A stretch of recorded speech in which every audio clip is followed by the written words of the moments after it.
people join, I see we're getting our numbers slowly creeping up. People will just hang in there. Do you want to, oh, you are recording. You are set. I'm going to share my screen. Here we go. Hello, everyone. Thank you for being a part of our conversation about building a culture of philanthropy, which is truly one of my favorite topics to talk about, partially because I feel like I'm talking about this within client projects almost every day. So it's nice to be able to sort of pluck this big, huge, sort of ever-present issue out and break it down a little bit to figure out how we develop or strengthen a culture of philanthropy.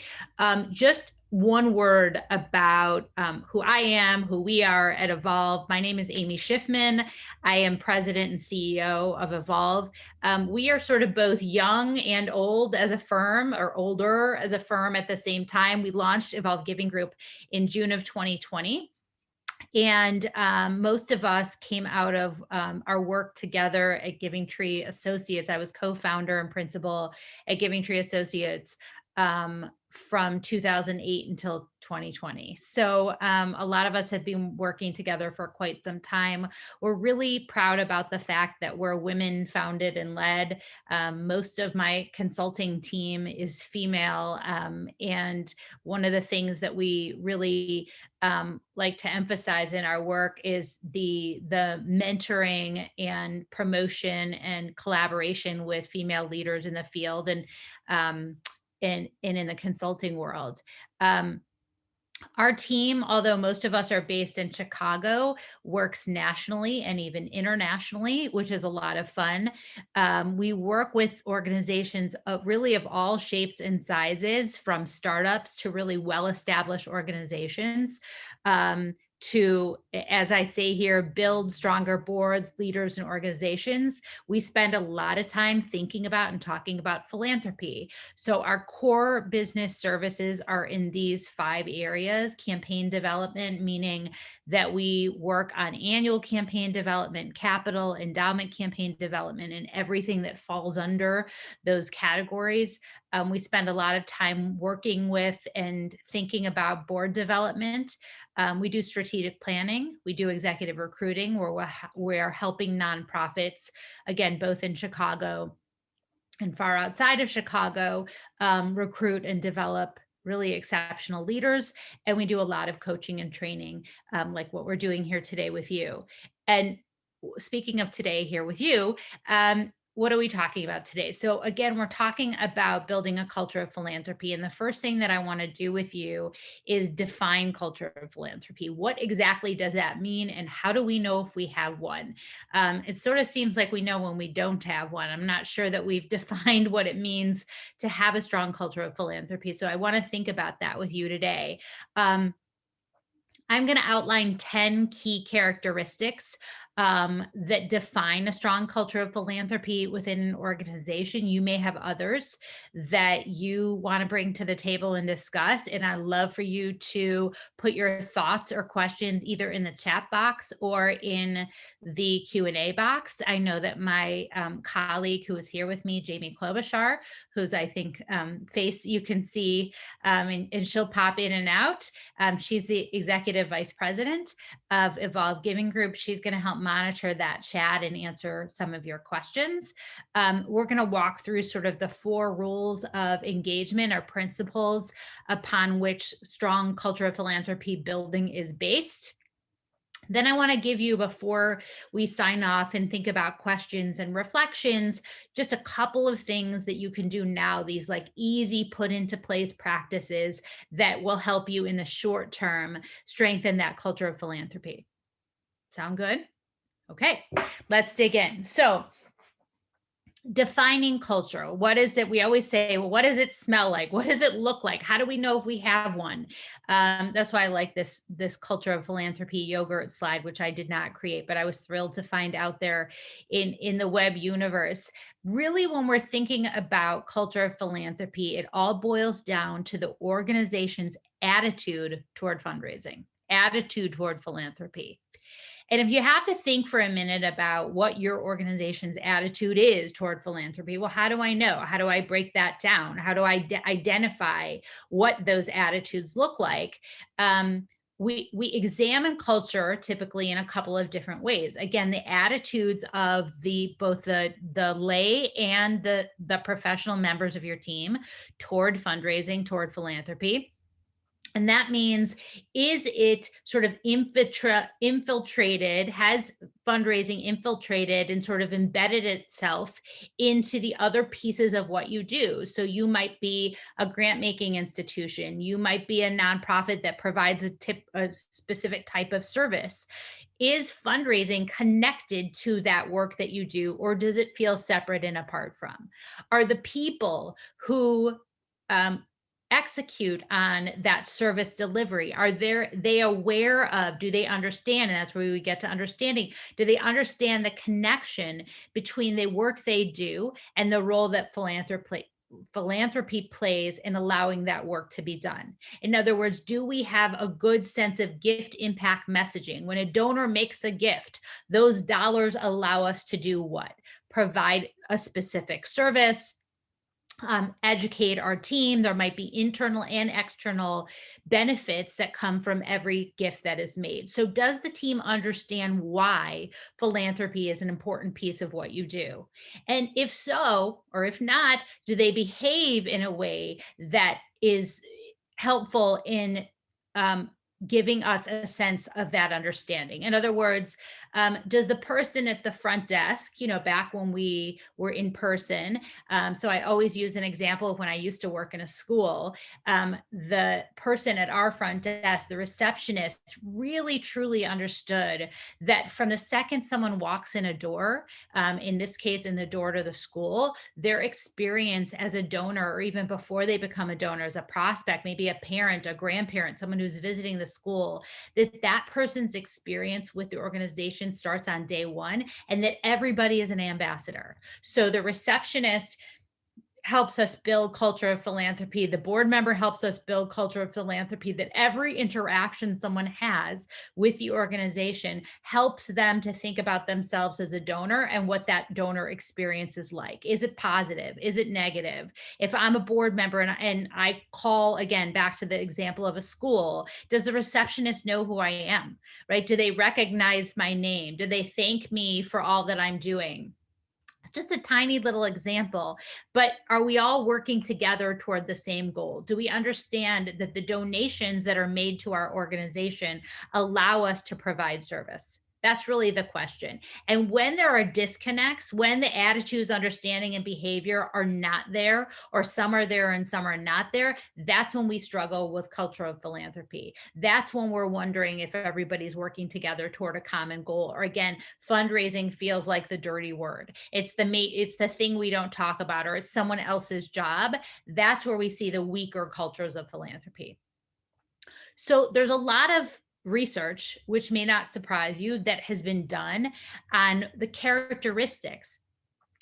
characteristics of organizations with strong cultures of philanthropy. And they're measured a number of different ways. And if you're interested in seeing some of that research, I'm happy to share it with you. But what it tends to boil down to, I've taken lots of different articles and put together sort of the common denominators on those key characteristics. And again, boils down to about 10. And I'm not going to go through every single one of them today, but I'm going to talk about a few of them. And I have to start with number one, which is that leadership gets it. And we'll talk about that more in a minute when we look at the board. But again, it's the understanding that whether I play a direct role in development or not, I am a piece of the puzzle. If I am a program director, if I am either a professional leader within the organization or a board leader, that I have the ability to impact a donor's experience. That really is where we're trying to get to when we have these conversations with every single member of our team about how a donor experiences our organization. Jamie, I want to pause for a second just before I move on to be sure that there are no questions or comments as of yet. Nope. Keep going, Amy. Okay, I'm going. I'm going to come back to key characteristics because I want to push us right into rule number 1.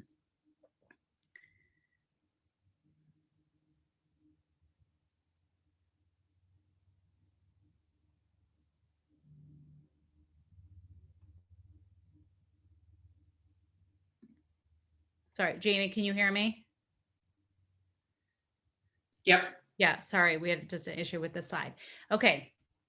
Rule number 1, everyone bears responsibility for improving the organization's attitude toward philanthropy, and each professional and board member serves as an ambassador, promoting the organization's mission and promoting philanthropy. So again, what this goes back to is really including all staff members, every member of the team who may touch a donor's experience. And most of us on the program side do. It's just that we don't spend a lot of time preparing our program team for the donor experience. So everyone needs to understand that connection between the fundraising program, the donor experience, and what it is that we are able to deliver on the programmatic end.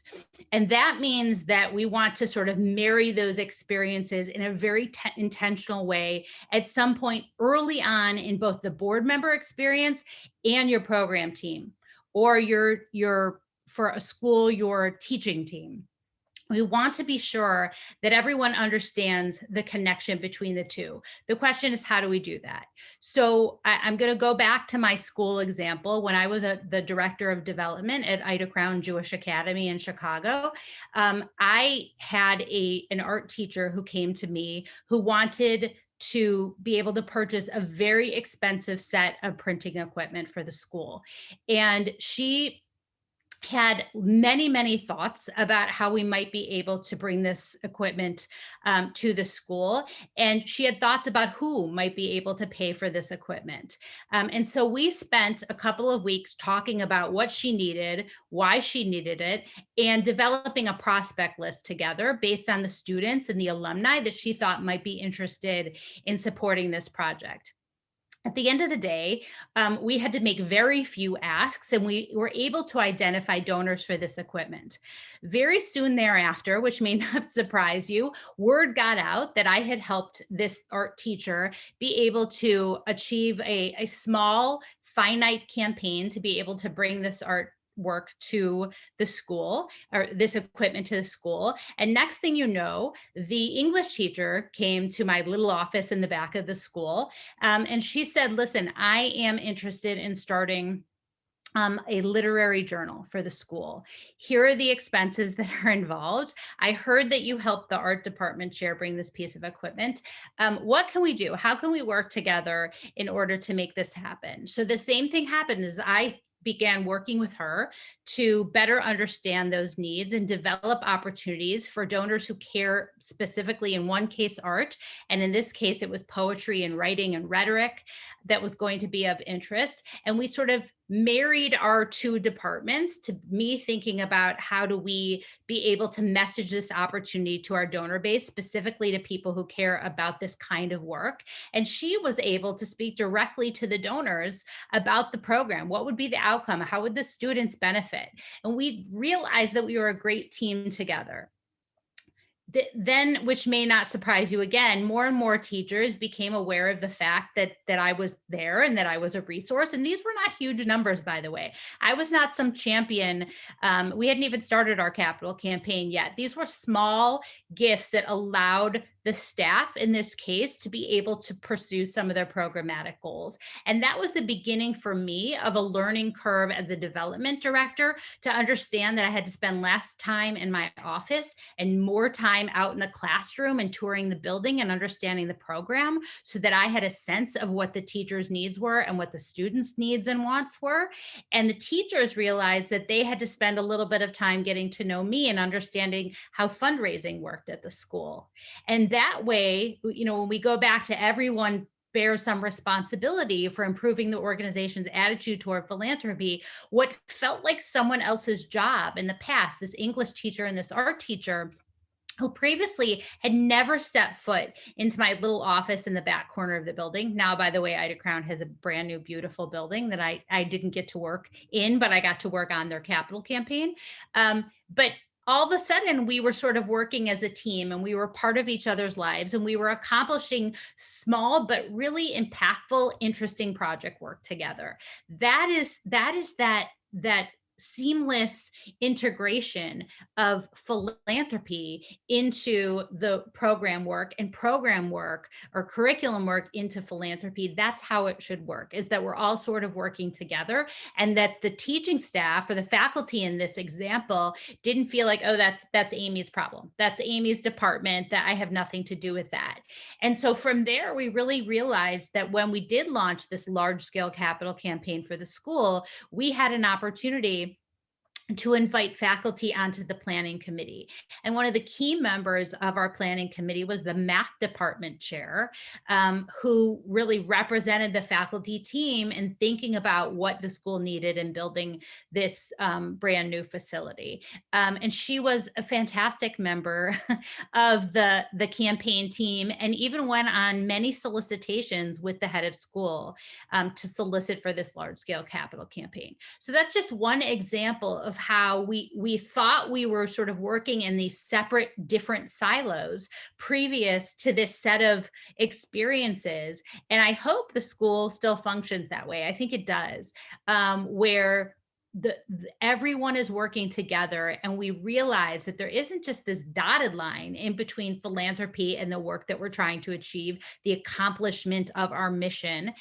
There is a direct line that philanthropy serves mission, and never the other way around. So I'm happy to stop if there's any questions about that, but and Jamie will just interrupt me if there is, but I want to move on to rule number 2, which is that it's about storytelling. And this sort of takes us back to where we just were, that when your staff and board members are armed with information, confident in the org's direction, in other words, that we have a sense of vision and mission, which takes us back to, I'll sneak us back to this key characteristic slide, which if we look at number 2, fundraising goals are aligned with the organization's mission, and that we're constantly thinking about our vision when we talk about fundraising, that people who are going to be significant donors to an organization might not be true, by the way, for someone who's just looking to make a $20 or $25 gift because you're running in a marathon. But what is true, if someone's going to make a significant gift or a meaningful gift or a gift where they really have to think hard about it, they really want to be inspired by the organization's vision. And the vision is best expressed when there is storytelling involved. So if we can arm, in this case, as we say, arm our board members, our staff, program officers with information about what's being accomplished out in the field, and if we give them a sense of where the organization's going, if your executive director or your CEO has spent some time thinking about a vision beyond your one sentence vision statement, but really like, what are the next couple of years going to look like for us? Many of us are re-examining our visions right now due to the pandemic. Like, well, we thought we were heading in this direction, but things have shifted for us. And here's where we're headed. And here's what we're looking to achieve. Our board and staff members must understand that.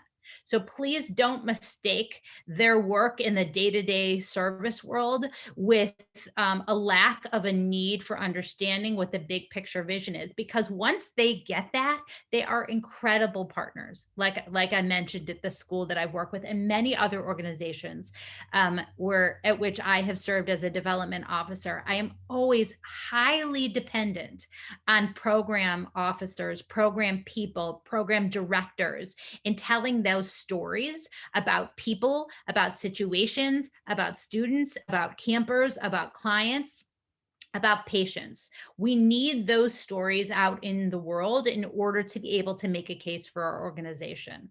And I, as the fundraiser, and maybe I, as the executive director, I'm not always the best person to tell that story. So the best cultivation situation is where we can pair the development team with either a board member, who can talk about their volunteer experience and why they dedicate hours of their volunteer time to this organization. Usually that comes with a story, or a program person who can talk about what's happening in the field, sometimes much better than I can if I'm not on the service delivery front. So again, we're talking about marrying the development team and the development function to what's happening on the front lines and ensuring that those stories get out to the donor base, maybe by being directly delivered by the program officers or the program people who see those stories in action and witness the people and the lives being changed by the work that you do. So um, what could be a little bit more challenging, by the way, is that the board members are not always on the front lines. They have a day job maybe. And so we have to often bring those stories to the board. One of the things that I like to suggest to my clients is that they consider the use of a mission moment at board meetings. Maybe you do this already, but if you don't, maybe here's a little tool for your toolbox. A mission moment is just an opportunity at the board meeting. It could be 5 minutes, it could be 1 minute, it could be 20 minutes, where you either have someone come in who represents program team or service delivery just to talk about something exciting that happened, an opportunity to impact a family's life, a person's life, the ability to be able to offer scholarship support to a student who's just been incredible, that kind of thing. If we can bring a really specific, impactful story to a board meeting so that board members can use those stories in their conversations with their colleagues, with their friends, with donors to the organization, if they can't come to us to get those stories, we have to bring the stories to them. So my suggestion here, and what rule number 2 is all about, is really that partnership with program team, with other members of the professional team, with board members, to be sure that those stories are shared with donors, especially once that gift is made. I mean, I think it's inspiring to hear the story in order to want to make that gift.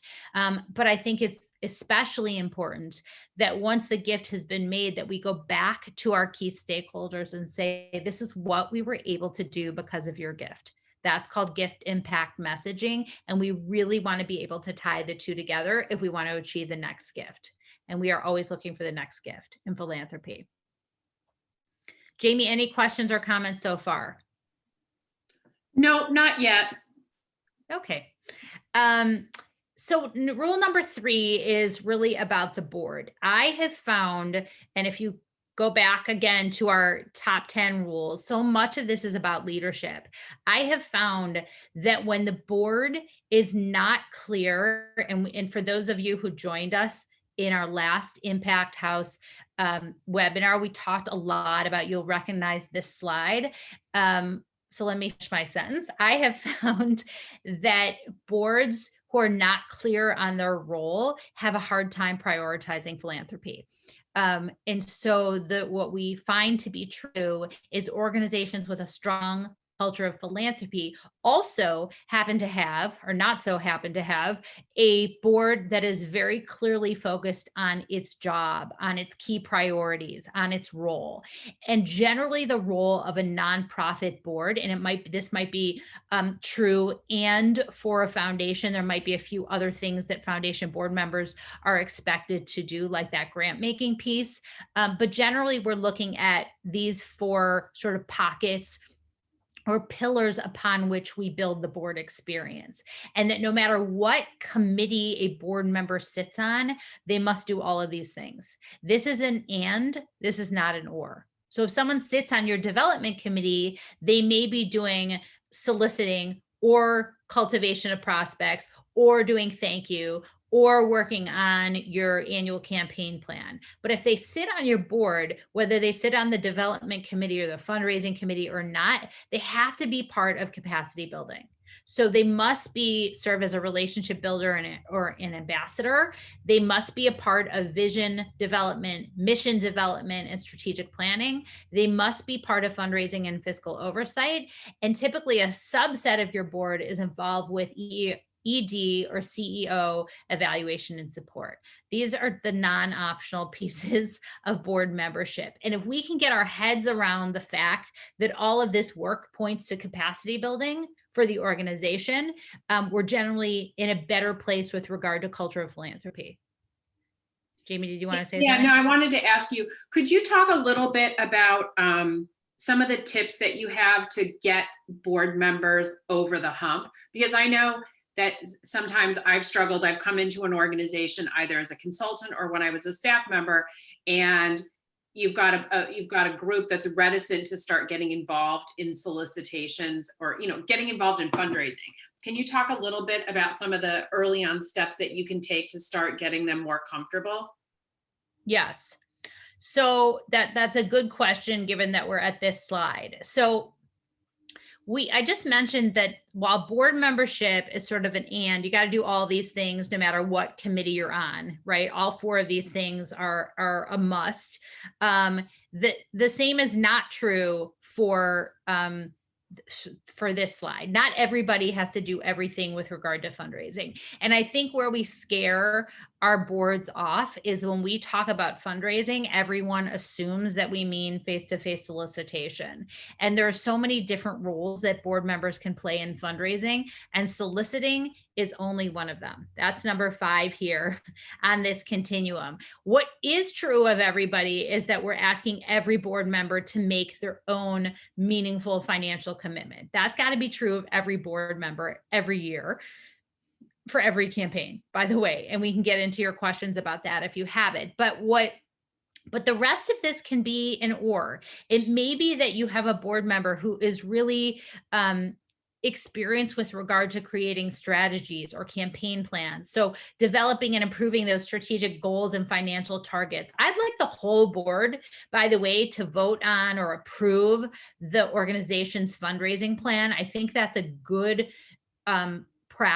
best practice for the board on an annual basis, just to be sure that everyone understands what those goals are, and everyone understands what their role is in achieving that financial target. So I'd like everyone to be a part of that, but I don't think everyone has to be a part of crafting that plan. And you might have a couple committee members or board members that are particularly adept at strategy development and thinking about evaluating data and looking at what worked last year and didn't work last year, and we should put in this year's plan. That might be one of the roles that a board member plays in fundraising, and that would be okay. That might be an introductory sort of role. There are other board members who may help to identify prospects, have a really broad network, and are okay with introducing you to people in their network. In fact, I say that that's the most important thing that a board member can do, is introduce an executive director or development director to people in their network. That's like the number one job as a board member. So if you can help identify prospects for your campaign, help cultivate them even better. So the process of cultivation is the process by which we turn a non-donor into a donor, and stewardship is the process by which we engender donor loyalty and we keep them giving. So that we need board members for both of those jobs. And so if you've got someone who's a great door opener and is well networked, that could be the role they play. And they may never solicit a gift, and you may not need them to.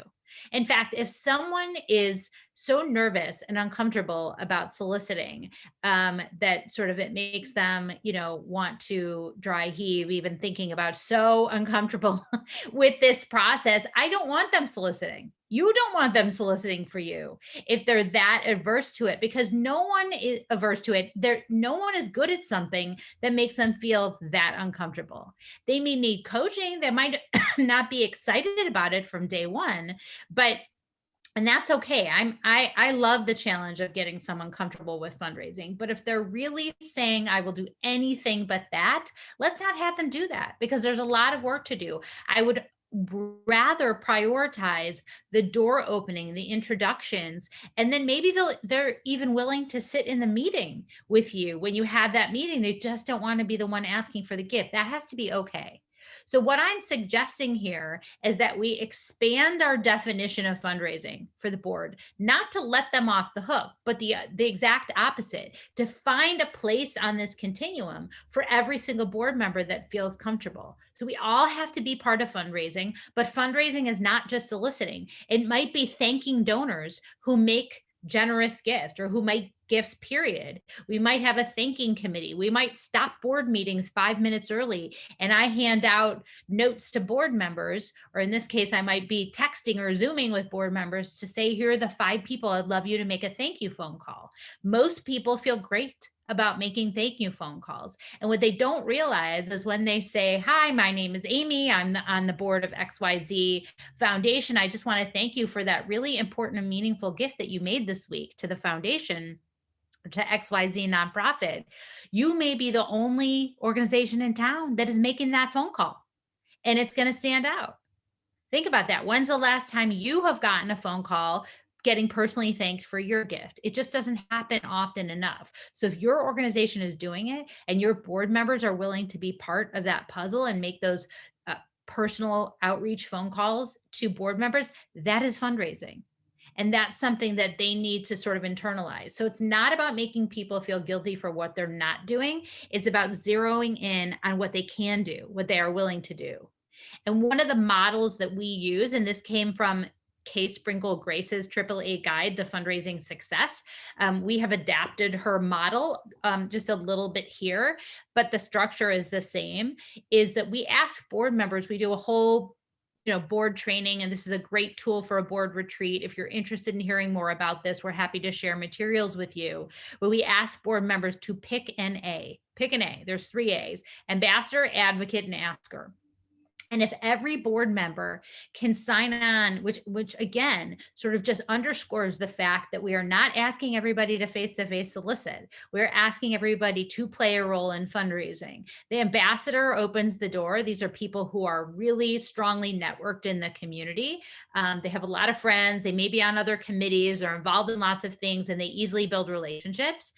They may, and by the way, someone might play more than one of these roles, but if we sort of divide them up for the time being, the ambassador passes that person, that new relationship off to the advocate, who is well versed in the case for support, understands the strategic plan, the vision, the mission, and really can engage, take that person's conversation and experience with the organization to the next level. The advocate is really key to, I say, solid board recruitment here, is engaging not just donors, but volunteers for the organization.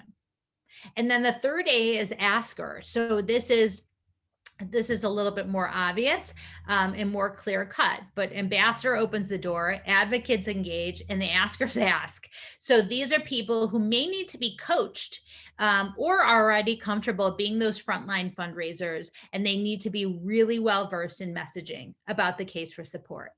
So if you try to encourage your board to play one of these 3 roles, they might play more than one, but they got to play at least one of those 3 roles in helping to push us toward a culture of philanthropy.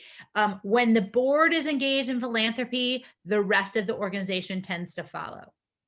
When the board is engaged in philanthropy in a really active, meaningful way, the rest of the organization follows. When the board is not engaged, and when there's just this small subcommittee off to the side and we don't spend a lot of time during board meetings talking about philanthropy, that's when you see the rest of the organization will follow. You can sniff the lack of engagement from the rest of the organization. How do we get the board doing all of these things? Well, we have to provide them with the tools in order to be able to do it. I don't care if they fundraised for another organization prior to sitting on your board or not. You must train them on the messaging for your organization. Maybe you ask in a different way than the other organizations with which they've been involved. Maybe your asks are more personal. I hope they are, and less transactional. So let's offer training.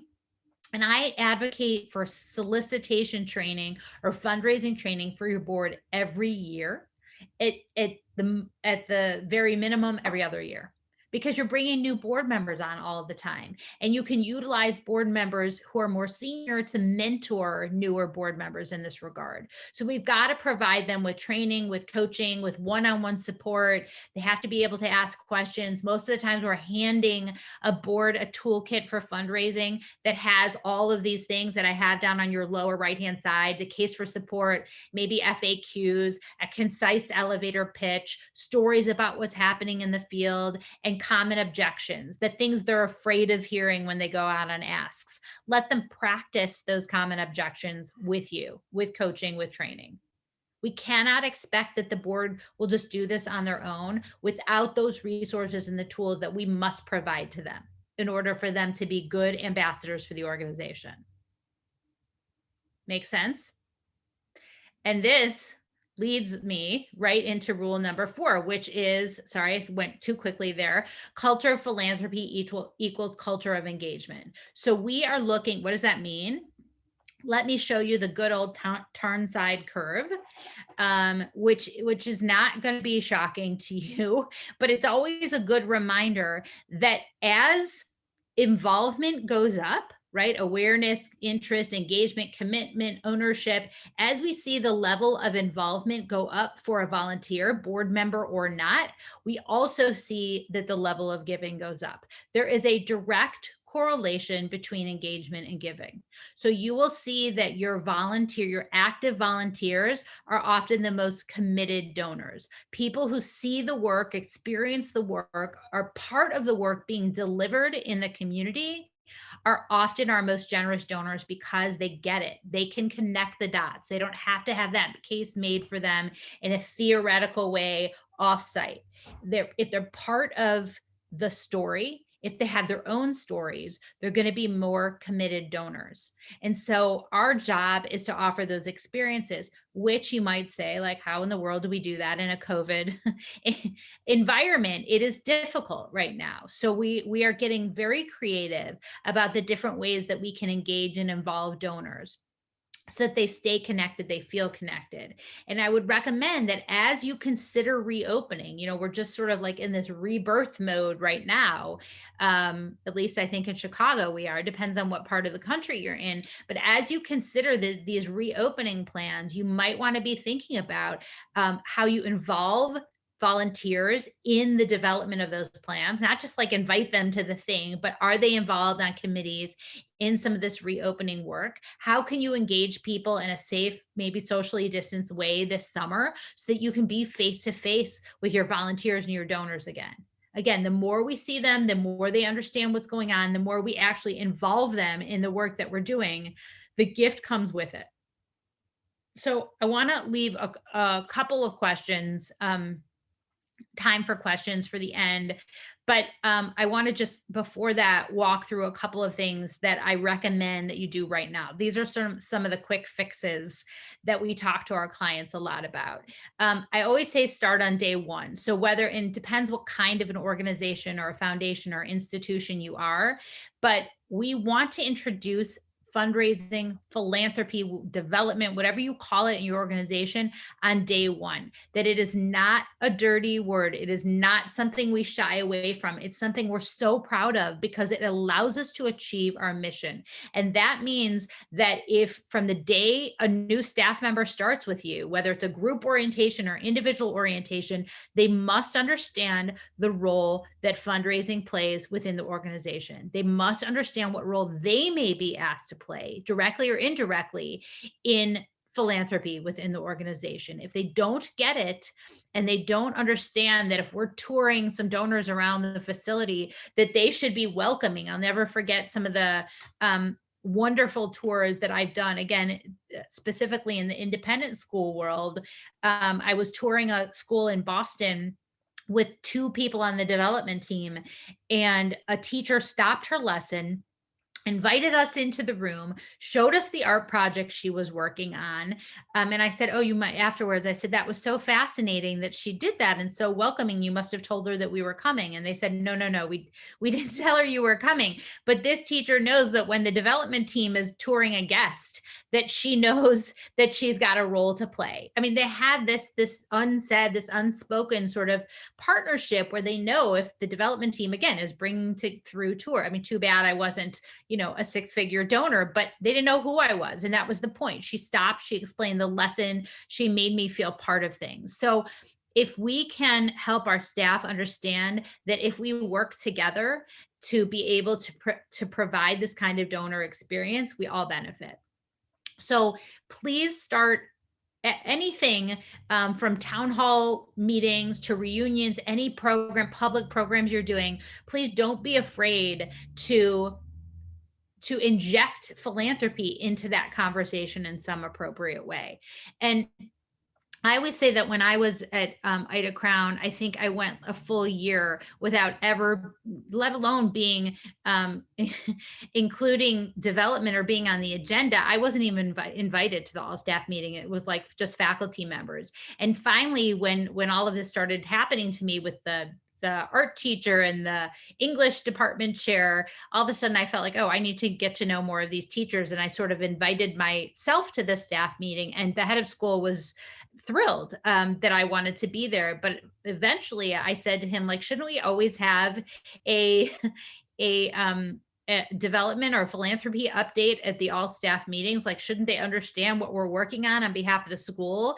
And from then on, that's what we did. So if there's always a role, both on the board meeting, by the way, agenda, and on these all staff meeting or staff meeting agendas, just so that everyone knows how we can help each other to strengthen the organization, that can be really impactful.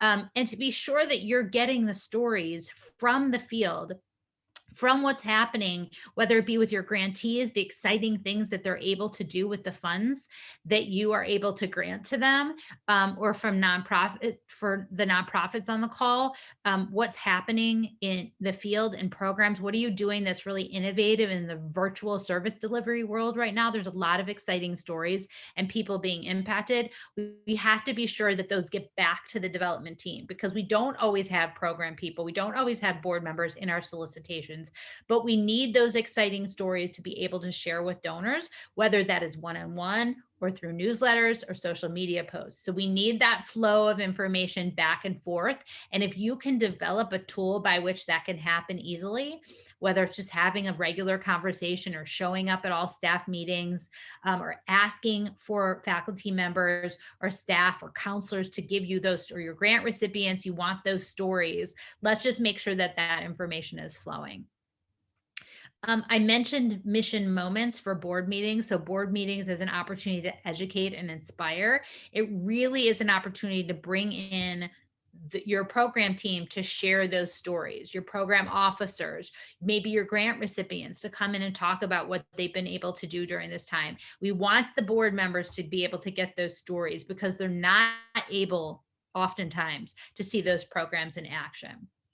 Um, Second to last is a communications plan. We think a lot about communications and marketing, I think, in the nonprofit world, but we don't always think about the interplay between marketing and communications and development. And so we want those communications plans to be pretty donor centric.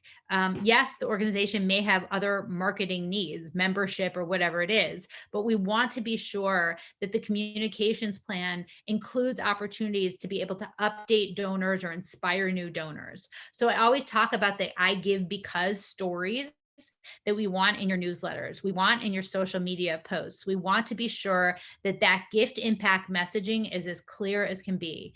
And we don't need it to be your highest or your most generous donor who is telling that story. It doesn't have to be the person, well, like, of course they gave that big gift, because everyone knows that family has big funds. It's okay for your average donor to come in front, whether with a short video clip or a photo and a quote, to be saying to the rest of the community, here's why I'm giving right now. Here's why I have made this organization, this foundation, a philanthropic priority. We want those I give because stories, because we want the rest of the prospective donor world to see themselves mirrored in that person. Oh, I'm like them, or I also have a child in this program. I hadn't thought about making a philanthropic contribution. Those are the kinds of stories that inspire us. We also may not be aware of what your goal is. So I love, within that communications plan, not only those stories, but campaign thermometers, something that inspires me and motivates me and is a little bit time sensitive. Like, when do I have to give by? We have to create, I don't want a false sense of urgency, but I don't want to think about I don't want donors to feel like they can give whenever and then the year goes by and they just haven't given. So I think the campaign thermometer helps create excitement. And now we can do them in really beautiful ways virtually. on our websites and sending them out in our newsletters, but helping people to see where we are, how much further we have to go, and by when. And last, I would just say back to the board, because I think so much of this is about leadership. If we start offering programs again and you're in a place, I know a lot of the camps this summer, by the way, are going to be visitor free because of the pandemic. I think when and if you are at a place in the next year where you can start inviting board members back out to see program, it's going to be really important, or to go with you on a site visit to see a grantee in action. We really want to, I think that's again what motivates board members to be able to connect those experiences back to philanthropy, especially if you have board members who are willing to interface with donors, whether it's a face-to-face solicitation or a cultivation. We want them to see you in action so they're inspired and they bring that messaging to their friends, to their family members, to your donors. Jamie, any questions, comments? I know we're running short on time. We haven't, but one thing I wanted to know if you've ever seen it done successfully is I know that you talked a little bit about bringing, what you like when boards come together once a year for fundraising training. What has been your experience with clients or with organizations where you worked in-house in involving the program team in that in some form or fashion? Yeah, I mean, I think that a great board retreat, by the way, I mean, since we're nearing the end of some of our fiscal years, I think that bringing together not only the board, whether it's we're doing a lot of board retreats right now. It's sort of the season right now to be thinking about that, because I think everyone's kind of finishing up. If you've got a June 30th fiscal year end, we've got a lot of people who are gearing up and writing their budgets for the following fiscal year and are putting together board retreats around kicking off that new fiscal year for the summer.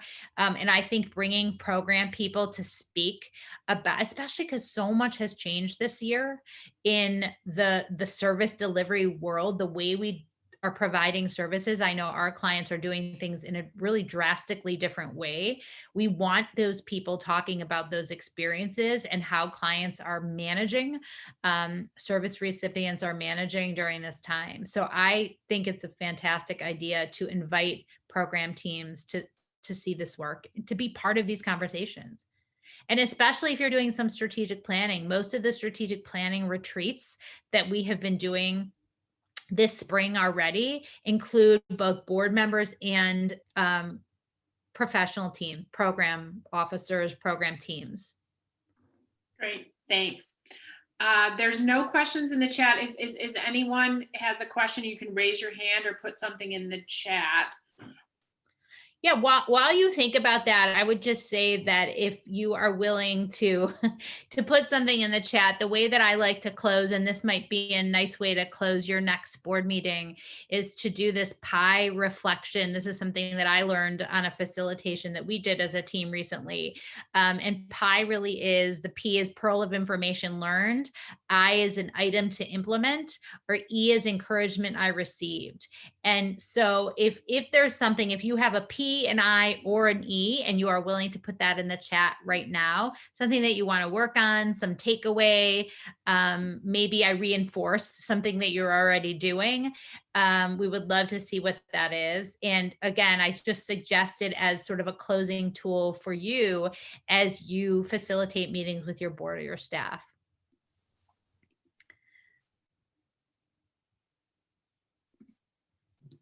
I'm looking to see if we have anything.